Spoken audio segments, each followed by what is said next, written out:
Welcome back everybody to my channel. I'm Leo Garcia and today we have two questions coming up. The first one's going to be money saving help. Let's get into it. Hey, I'm 22-year-old with a job living with my parents. I'm not in some finance trouble or something because all the money that I waste per month is like to car, gym, and some dinners outside. So let's say I waste 1/5 of what I win per month. It's not a big deal, and as you can see, I'm pretty much a saver. A young guy, yeah, you're young. But when I have some money in my account, I tend to waste it like, oh look, I have 3K, what should I buy? I'm gonna pop some tags. Yeah, you're young. When you're young, 3K, $1,000, hell, $100 is a lot of money. As you get older, you start to realize that's not a lot of money at all. And there's where I need help and tips. My parents are financially stable and stuff, but I want to start making some serious savings to get a house for myself someday. And I still have to pay 4K to my parents. They bought my car and I am paying to them. But since they are like, pay when you want, I am just, yeah, let me just buy this or that. Yeah, you're young. And there's nothing wrong with that. Everybody starts off like that.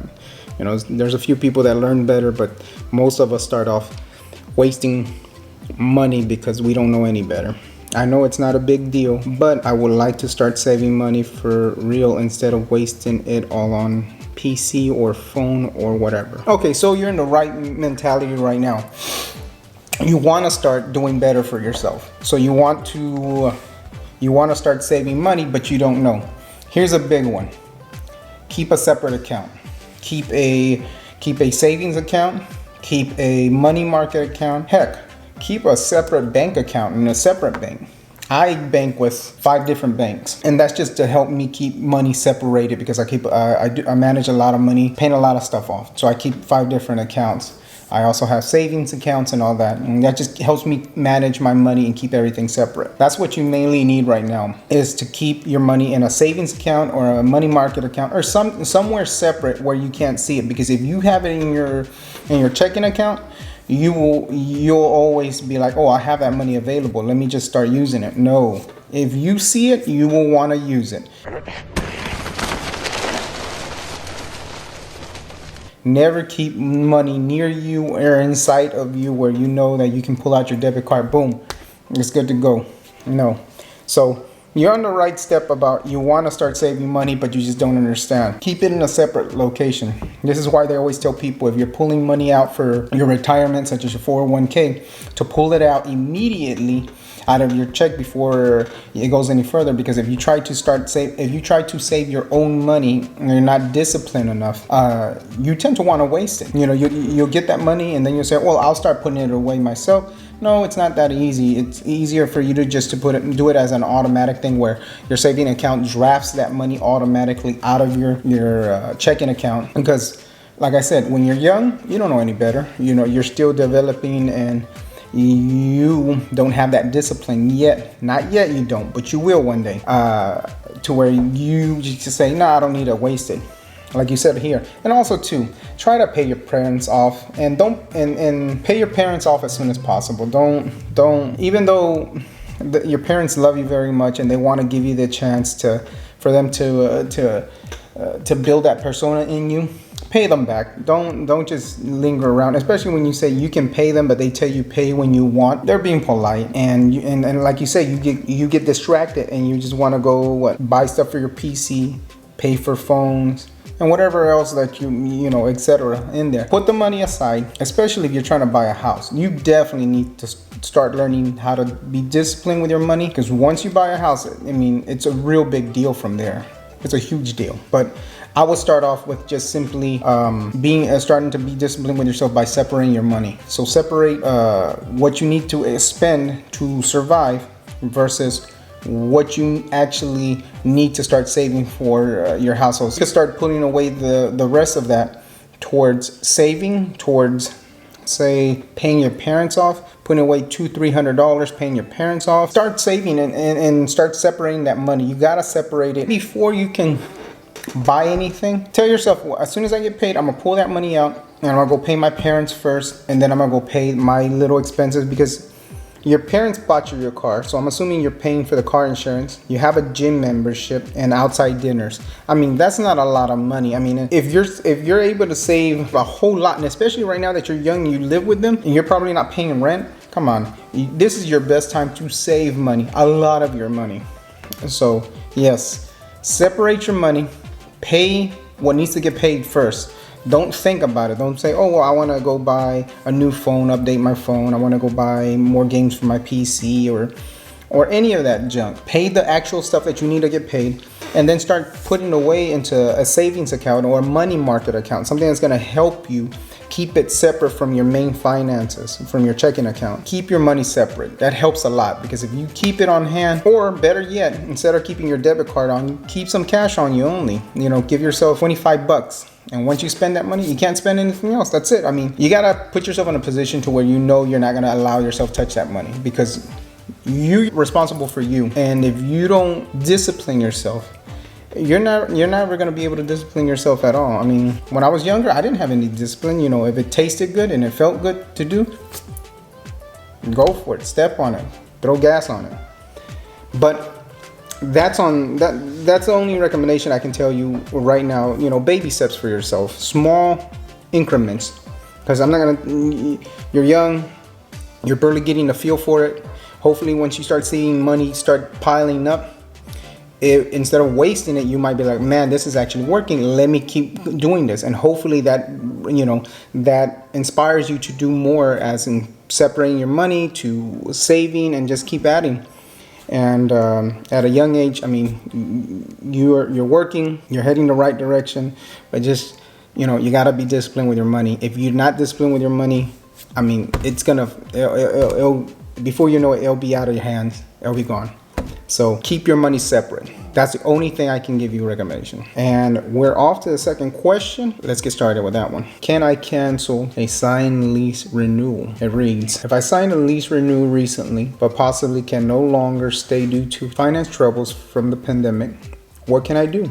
My current lease ends at the end of July. The lease renewal said that I would extend my lease by another year, but now I'm not sure I'll be able to live on my own anymore due to finances, and I'm just not sure what to do. I sent a letter to ask my landlord if they could consider canceling my lease renewal, and have yet to hear back. So the thing with leases is it's a signed contract. Once you sign it, you're either gonna follow through, or you're gonna pay the penalty to cancel it, you know, cancellation fee for it. Usually they'll ask anywhere between 3 to 6 months of the rent for the lease. You did good by sending them a letter, telling them and explaining them what your situation is. That's a good thing to do, to see if you could, if the landlord would consider canceling it and not going forward with it. But the thing is, once you sign a contract, you have to follow through with it. I just signed a 6-month lease on my apartment. I can't walk away from a commitment like that. There's not much else you can do unless there's certain clauses are being broken, and then it would excuse you from it. But if it's just because your finances aren't there, that's really not something that's covered by the lease clause, unless it's special lease or something that was added into it. But normally that isn't added into it. So you're not going to be able to get out of this, like I said. And here's another thing. If you're dealing with a one-on-one landlord, someone that actually, if you're dealing with the actual owner, then you have a good chance. Maybe you might be able to talk to them, explain to them the situation very politely, and let them know, hey, you know, due to the pandemic, what's going on and everything. They might be able to let you go with a small lease, you know, a small amount you'll pay them, like a month or 2. But typically, if you're dealing with a company that's leasing multiple units, and you're not actually dealing with the landlord, dealing with the actual owner, you're dealing with a company that's doing on the behalf of the owner, then most likely you won't be able to get out of it. They're gonna stick to what the lease is, and And that's a sad thing, because whenever people get hit hard with something, you know, something that happens like pandemic, or you get sick or something happens, it's hard to break these leases. And it doesn't matter if it's a lease with an apartment or a lease with a car. If you're gonna break a lease, there's gonna be a payment for it. You're gonna have to pay the difference, or whatever the lease is asking to cover. But you are doing right by sending a letter. That is the correct thing to do, and talk to the landlord, and you know, and see if you can get through them, and talk to them politely. Don't demand anything, but talk to them. It's always, and there's nothing wrong with communicating with someone and telling somebody the situation. It's better to communicate than just to get up and just walk out on something. That's even worse, because that follows you. Breaking a lease follows you. That's something that you don't want to do. I have had a family member that actually did that, where they just flat out didn't want to be in the apartment anymore, and they just broke the lease, left the apartment, didn't say anything. And of course, they're gonna come after you for breaking it, and it's gonna be on your record showing that you broke a lease. And that's not a good thing either, because when you try to go get another apartment, that's gonna come up that you've broken a lease previously. And most places won't want to rent out to people like that. So that's not a good thing. Another thing, check what else. Another thing with that is just making sure that, you know, you communicate as best you can. You know, nobody's perfect. Everybody understands. You know, we all have bad times. We all go through something. But no, there's no easy way of saying it. You're not going to be able to get out of this unless the landlord themselves decide to break the lease for you and be like, yeah, we absolve you of it, or we let you go of it. It's no longer thing. But most people won't just let you go of it.